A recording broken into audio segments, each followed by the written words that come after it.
കൊണ്ടുവച്ചിട്ടോ സഹാബത്ത് പറയുകയാ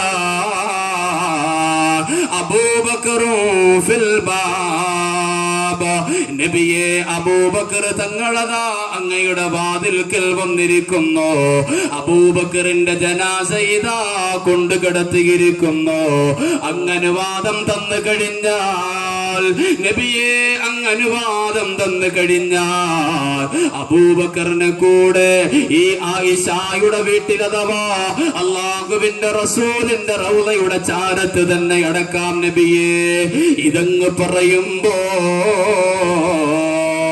റൗളയിൽ കിടക്കുന്ന ഹബീബ് മുഹമ്മദ് മുസ്തഫ സല്ലല്ലാഹു അലൈഹി വസല്ലമ തങ്ങള് ഖബറിന്റെ ഉള്ളിൽ കിടന്നുകൊണ്ട് വിളിച്ചു പറയുകയാ, എന്റെ പ്രിയമുള്ളവരെ, ഇത് പഠിപ്പിക്കുന്നത് സഹാബത്തല്ലയോ? സഹാബത്താണ് പഠിപ്പിക്കുന്നത്.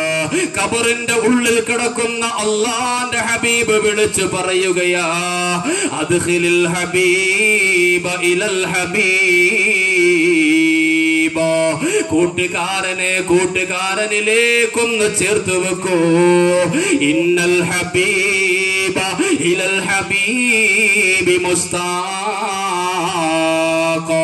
തീർച്ചയായും ഈ കൂട്ടുകാരൻ ആ കിടക്കുന്ന കൂട്ടുകാരനെ വല്ലാതെ കൊതിക്കുന്നുണ്ട്, വല്ലാതെ ഇഷ്ടപ്പെടുന്നുണ്ട്.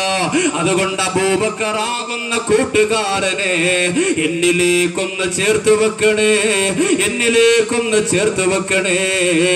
അല്ലാഹുവിന്റെ റസൂൽ സല്ലല്ലാഹു അലൈഹി വസല്ലമ തങ്ങള് റൗളയുടെ അകത്തളത്ത് കിടന്നുകൊണ്ട് ഖബറിന്റെ ഉള്ളിൽ കിടന്നുകൊണ്ട് വിളിച്ചു പറഞ്ഞുവെങ്കിൽ അത്രത്തോളം ഇന്റിമേറ്റ് ഫ്രണ്ടായ, ജീവിതത്തിലും മരണത്തിലും എല്ലാ സമയത്തിലും കൂടെ സന്തത സഹചാരിയായി നടന്ന അബൂബക്കർ സിദ്ദീഖ് റളിയല്ലാഹു അൻഹുവിനെ അല്ലാഹുവിന്റെ റസൂൽ ചെറുപ്പക്കാരന് വേണ്ടി ഇട്ടങ്ങ് മാറ്റിയിരുത്തിയപ്പോ അബൂബക്കർ സിദ്ദീഖ് റളിയല്ലാഹു അൻഹുവിനേക്കാൾ ഈ ചെറുപ്പക്കാരന് സ്ഥാനം കൊടുത്തപ്പോ